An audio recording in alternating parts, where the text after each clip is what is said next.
Je pèse mes mots, je prends mes responsabilités, je les assume. Nous avons un des gouvernements les plus réactionnaires que la France ait jamais connu dans le cadre de la Ve République. Bonjour, vous regardez le coin de l'info sur Scope TV. Cette semaine, l'actualité est présentée par l'embarcadère.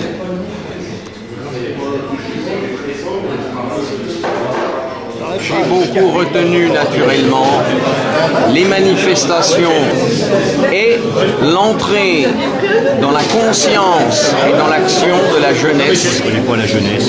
Je suis comme Bob Dylan en 65, il ne connaissait pas la jeunesse. Il veut être, non, je ne sais pas. J'ai aucun avis sur la question.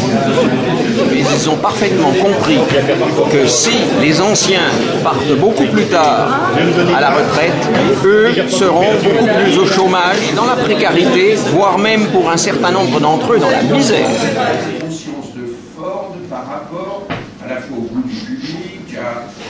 Mais aujourd'hui, avec précisément la crise, destruction massive d'emplois.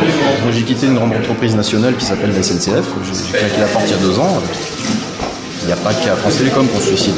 Voilà. Les classes moyennes actuellement ont peur. Voilà, faut fermer sa gueule, quoi. En gros, c'est ça. L'idée générale qui flotte dans l'air. Si on veut garder son boulot. Nous avons un des gouvernements les plus réactionnaires que la France ait jamais connu dans le cadre de la Ve République. Fermez vos gueules. Voilà. Une séquence de départ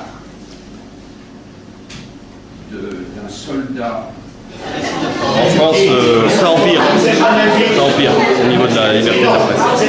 Les journalistes qui sont tous guidés et téléguidés, avec en général une prise...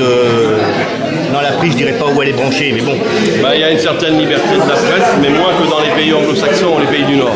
Christine O'Krent, elle touche plus son salaire en étant présidente d'une chaîne de télévision étatique que Barack Obama par mois.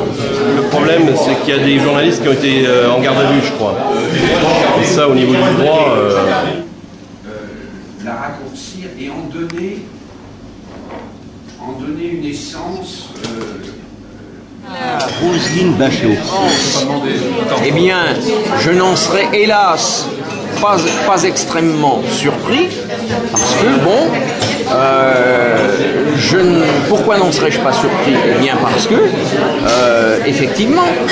Le ministre qui voulait vacciner tous les Français contre la grippe. Quand les gens stressent, se trouvent dans l'angoisse par rapport à leur présent immédiat et bien entendu a fortiori par rapport à leur avenir, ils cherchent des dérivés. Quand on lui a demandé, mais Madame Bachelot, Madame le ministre, la commission d'enquête, les vaccins ils sont à combien? Ils sont au prix du marché. C'est-à-dire, Madame Bachelot, 7 €. Je suis désolé, le prix du marché c'est 4. Où sont passés les 3 €? Et là, Roselyne Bachelot, elle a fait un peu l'an 2000, elle toute seule, elle a bugué.